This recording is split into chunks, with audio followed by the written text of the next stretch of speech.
Boy, it's so good to have racing back. I can't wait for it to happen tonight. Wait. We had it yesterday?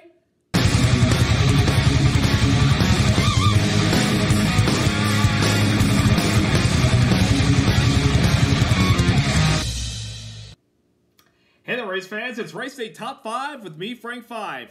Racing is back, baby. This weekend, we kicked off the NASCAR season with the Busch Light Clash at the Coliseum. We had to move it up a day because of weather. We got it in last night, and I must say, for what NASCAR did to put it all together early in advance, they did a phenomenal job. We had great racing, and the winner of the race is on a mission to chase that elusive championship. Let's get into all that went down in the first unofficial race of the season. Number 1, Hamlin victorious at the Clash. Denny Hamlin won the opening race of the season, unofficially. It's a non-points paying event. When last night's Busch Light Clash at the Coliseum in what was an exciting race all night long, beating out Kyle Busch, Ryan Blaney, Joey Logano, and Kyle Larson for the victory. From the start, when they started practice, Denny Hamlin was fast. He was the fastest car in practice. He was fast in qualifying, ended up winning the pole, and from the get-go, his car was really good. It took him a couple laps after we started the race for him to get the car into the track, but he finally got it right. They were able to take the lead from their teammate Ty Gibbs, and he started driving away and looked like he was going to be on cruise control. But then he ran into some lap traffic. Of course, this is a quarter-mile track put into a football stadium, one of the most legendary football stadiums in America.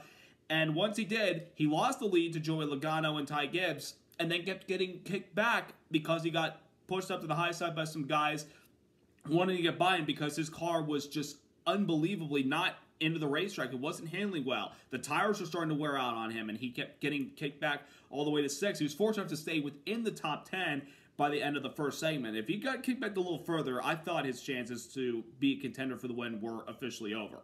But when we started the second segment, he was able to get back up inside the top 5 when he got the new fresh tires on. He was able to pass guys and move around wherever he wanted on the slow part of the racetrack. Then we had a caution with 10 laps to go that really changed the outcome of the race. And on the restart, Hamlin lined up on the inside lane in 3rd spot, took advantage when the top 2, the leaders, got a little high in turns 1 and 2. Hamlin took the lead and drove away. However, the last couple of laps, Denny Hamlin looked to be on the verge of costing himself the race because he kept overdriving the car into the corners and the front tires were locking up and it was really hurting him. And a little more tire wear, he could have lost the handling completely, gone up way high into the groove, and could have lost the race. He did have a caution late in the event with about 2 laps to go, just mere inches before he took the white flag to steal the race. We had to go into overtime because of his teammate going around, and therefore we had a 2-lap finish to the event. But Hamlin, despite the locking up of the tires the last couple laps, the 2-lap shootout was no problem for him whatsoever, as he was able to hold the lead while everybody else behind him was racing side by side for position, and Hamlin drove away and picked up the first checkered flag of the 2024 season. By the way, it was impressive burnout by Denny Hamlin. That was probably the best burnout that we've had at the Clash of the Coliseum, but a good statement win to open up the season for Denny Hamlin. He's still chasing that championship. It's still something he wants to try to accomplish before his career is all said and done. He's 43 years old. How much more time does Denny Hamlin have left in the sport to try to win a championship, knowing that we've got young up-and-coming stars entering the Cup Series? Of course, sponsorship has been an issue for him the last couple of years, with FedEx dwindling down in the number of races they're sponsoring him, even though he has Mavis Tires and Sports Clips as associate sponsors. But last night was a big statement win for Denny Hamlin to kick off the season. And he ended the night by saying the same thing he did at Bristol last fall: I beat your favorite driver again. That's going to get old really, really quick, buddy. So think of another comeback to the fans who just can't stand him. I mean, he's pretty much the villain of NASCAR right now. I mean, everybody needs a bad boy, and Denny Hamlin certainly right now is the bad boy of NASCAR, but he got off to a great start by winning last night's Clash. Number 2, Blaney from last to a podium. Our defending Cup Series champion, Ryan Blaney, started dead last in last night's Clash. The reason being because of the schedule changes with the Clash being moved to yesterday and having to pretty much eliminate the heat races. We only had 2 practice sessions and 1 qualifying round for everybody together. The qualifying round was divided up into 3 groups, 12 drivers each, but only 6 drivers could take the track. They wanted to give the drivers as much space as possible with 6 guys rather than 12, or else it would have just been everybody, crowded out there with no air whatsoever, not a chance to get some grip in their tires and try to put together nice clean laps and clean air. Well, Ryan Blaney didn't make the top 22 to get into the race on qualifying speed. However, the final spot, the 23rd spot, was reserved for the driver who had the highest finish in last year's points. And for Ryan Blaney, that came in handy very nicely because as the defending champion, he was able to get that final spot into the field on the provisional, and he slowly worked his way through the field. It took him quite a while, but by the end of segment 1, he found himself inside the top 15. Then we got into segment 2, and a couple laps in, he's already in the top 10. I'm like, yep, he's coming to the front, and he's been known to run well here at the Clash when he hasn't been in any incidents whatsoever in the track. And then he got into the top 5 late in the race, and I'm thinking, boy, if we had just maybe 100 more laps, Ryan Blaney could actually be a contender for the win. He could kind of see the lead at the end of the race, but it just wasn't enough. But a third-place finish from where he started early on, that was the drive of a champion right there, to go from last and slowly work your way up through the field, doing it smart and being precise on the moves you make on that quarter mile quarter mile track. That was a great job by Ryan Blaney and the 12th team. A nice start to his 2024 season as our defending Cup champion. Number 3, Logano versus Gibbs. This could be a new rivalry, folks.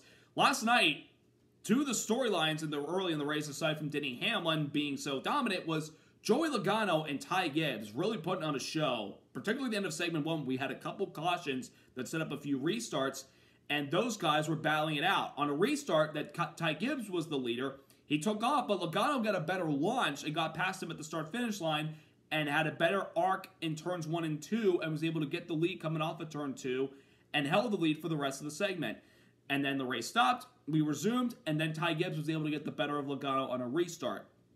But when that caution came out with 10 laps to go for Michael McDowell's crash, both of them were lined up on the front row, and going to turn 1, both of them overshot the corner and both carried themselves high up the racetrack. Logano got kicked back to about 6th at the time.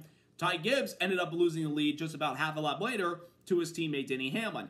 Gibbs kept getting kicked back, and then late in the race he got turned around by somebody else on the track. I think it may have been Bubba Wallace, maybe Chase Briscoe. I'm not 100% sure who actually turned the 54, but he got turned around late and pretty much eliminated his chances of not only winning the race, but having a solid finish last night, because that 54 car was the best car on the racetrack. I mean, he was just outright strong last night. But that spin late and getting hit kind of took him out of contention, had to sell for 15th place. Logano was able to finish in the 4th spot. But post-race, there was a little bit of an argument between both drivers in the hauler outside the Coliseum, arguing probably about how the way they were racing each other, particularly the next to last race of the race with 10 laps to go. Both the disagreement about who gave who enough room or who gave the other no room whatsoever. They're going to have that on short tracks. That's the joy of fans coming to see short track racing. They want to see tempers flare. Well, we didn't get to see them go at it inside the racetrack, but social media thankfully helped show us last night how frustrated both drivers were with one another. But again, short tracks, they bring out the best of you, but they can sometimes bring out the worst in you. And it certainly brought out the worst in Joey Logano and Ty Gibbs. Number 4, moving up the race a day early. This was a difficult decision for NASCAR to do yesterday. I mean, I was of the mindset of thinking, we're going to try to win tonight's race this night, but unfortunately we had so much weather coming into the California area, there was going to be no chance for NASCAR to get this Clash in on this night. So NASCAR did something bold and moved the race up to last night to try to get it in as quickly as they possibly could before any weather came and affected any chance of trying to get in the event whatsoever, and preventing the fans from having to watch a race and not letting the drivers go at it on the racetrack. So I do applaud NASCAR for making this decision, and they had to also cut ties with a couple of the other events, eliminating the heat races and the last chance qualifier, and pretty much setting the standard for, we're going to let you guys practice, and then we're going to let you qualify in 3 groups, 6 drivers of 12 each take the track, and then the other 6 take the track, and then we get the next group to come out. I applaud their decision because some people are probably like, just cancel the event, No, the drivers want to race, and some of our fans, we want to see them go at it on the racetrack. So, again, it was a difficult decision for NASCAR, but I applaud them to moving it up to a day and letting the drivers get at it on the racetrack and show everybody, we're back and we're ready to have some fun this year, and we want to put on a show for the fans that are able to come in. Fans were able to make it into the event. I think the admission was actually free, if I remember correctly from looking at what I saw on social media. Some fans obviously were not able to come to the event, so they had to have, possibly those tickets will be reimbursed by NASCAR and the LA Coliseum, but that's a story for another time. But I do applaud NASCAR for making a difficult decision to moving the Clash up a day early instead of having to wait for it to happen tonight and probably not have any chance to get it in because of how rough the weather is out there right now in California. At number 5, the racing last night. I was very impressed. Really good racing all night long. Now, we shortened the field to 23 cars because if you remember last year's race, it was, let's just say, a little over the line when it comes to short track racing. So many cautions, not even able to get a full lap of green flag racing yet. At some points during the middle of the race, we had to stop because there were cars going around, spinning and crashing. Kind of undisciplined racing last year. This year's a lot more tamer. There was some good racing, good battles. You could pass guys. You could run side by side. Obviously, you have to change where you enter the corner, whether you're on the bottom or you try a little higher angle, but not too high or you get way out of the groove and lose a lot of spots. It happened to a few guys last night, but overall, there was good, clean racing last night by the competitors on the short track. And bumping and begging, people were thinking, somebody's going to be mad at somebody. Well, they're bunched together on a quarter-mile track in a football field. What are you going to do right there? But I really enjoyed the racing last night to see these guys. There were a few cautions, but not as many as last year, thankfully. A couple guys got into each other, talked about Logano and Ty Gibbs hashing it out with each other post-race due to their on-track incident late in the race. Ross Chastain had some moments with guys like Bubba Wallace, and late in the race with Michael McDowell, which set up the caution for the final 10 laps of the race.